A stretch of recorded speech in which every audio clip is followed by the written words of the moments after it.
Hello everyone. Today I would like to talk to you about how to get a good review for your service accommodation property. Now, there are different online travel agency like Booking.com, Airbnb, Expedia, Hotel.com, whatever that you use to promote your listing, your property. They have different criteria as how you can get a 5-star review. They also published guidance for the host, what kind of thing they should be doing, how can they actively, collecting good reviews from customers. Even search engine like Google, they also have their own Google review. You also have Trustpilot, and that's in terms of collecting reviews from your guests or customers. What I'm talking to you today is none of those. It's based on my experience for running service accommodation since 2017 to today. I've been working in the business for about 8 years, and based on my opinion, my experience as a host, how you can make sure that you get a good review. So we predominantly target corporate-led. We also have sometimes family. I would say the experience from these two are very different. They're not one size fits all. That means that if your market is the holiday-led, is the Airbnb, what they expect from you are slightly different from what the corporate-led expect from you. So I will start from the family holiday bookers or event bookers, shorter term. Now, these customers, they would like a bit more privacy. They probably don't like it so much if you got camera, security camera somewhere. And they sometimes expect that they get the whole house. If you have a pricing structure, whatever amount of money that you advertise for, when they arrive, they want to bring extra person and you start to ask them to pay more money. They won't be happy. You must have very clear explanation before they checked in, when they book the accommodation, as how many people are they going to stay, what kind of things they need, how many bedrooms do they need. If yours is based on your price, based on number of people, you must have a clear communication. Otherwise, when they arrive, if you start to looking at charging them more, they will complain. They won't like it. So that's the first thing. You must explain clear explanation about how you charge them. Okay, so that's the number one thing. And how many people can stay as a maximum number of guests they can bring. How much should they pay? Do they pay extra or do they not pay extra? The second thing is about the deposit. Now, a lot of people don't like to pay deposit. It's not that they have money, they don't have money. It's a hassle for paying deposit and asking for refund. And if they save up a lot of money, then they might not want it to pay you the deposit. Instead, they can go out to the pub and have a bite of food or a pint of beer. So they might be tight in budget when they go for a holiday. So they may not want to pay damage deposit. Now, you have to communicate whether or not a damage deposit is needed or not when they book, because Airbnb have a policy suggesting guests shouldn't be paying deposit, but then Booking.com would suggesting you should take a deposit, and depending on how you collect the payment with Booking.com, either they are the one collecting it or you collecting directly, that about the damage deposit could be always the one that leading guests dissatisfied because it's not being communicated clearly. So if you don't communicate, you assume that they know, they assume they don't need to pay, then you create this unmatched standard or communication that could try to unsatisfy customers.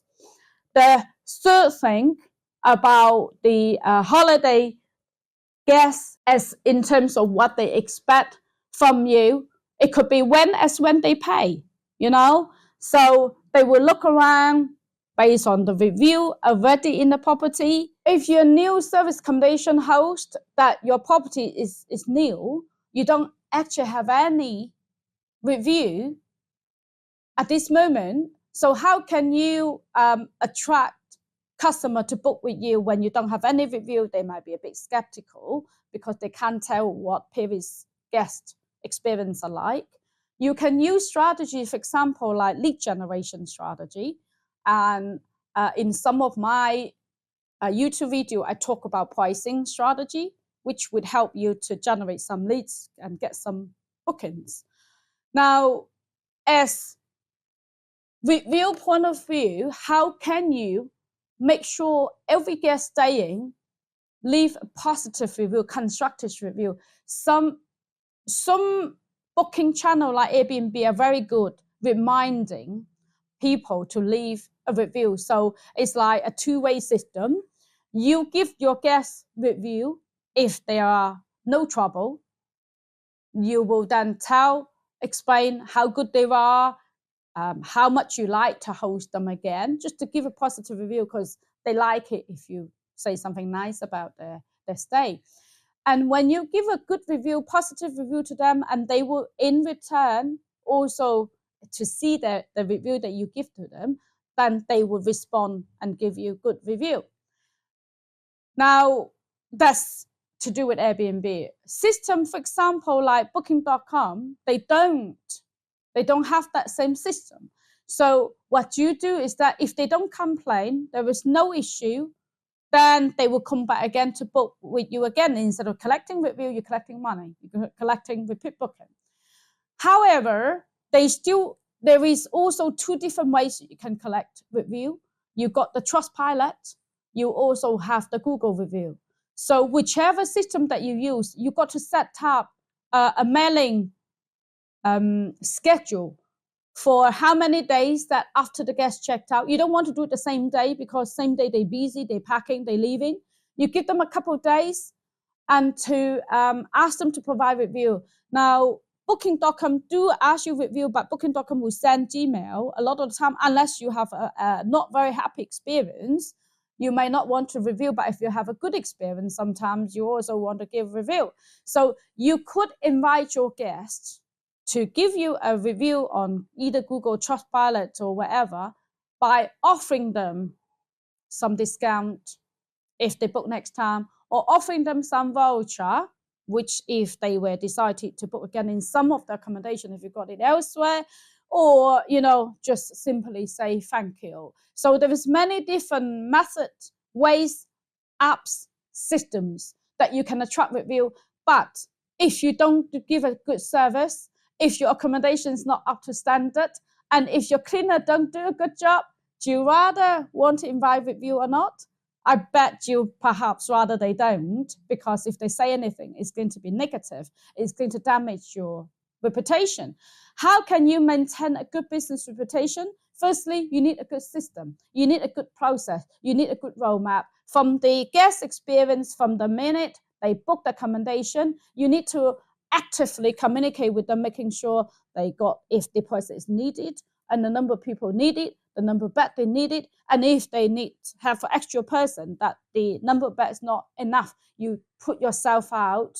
We call it give 150% effort. You walk the extra mile for your guests so that they feel welcome, they feel you put effort for them, they feel you provide good customer service, they feel that you care for them, not just for the money, but their experience. You need to create amazing customer experience so that your guests, from the minute they book to nearly towards checking in, to when they are staying, if they need any help or anything, they can reaching out to anybody.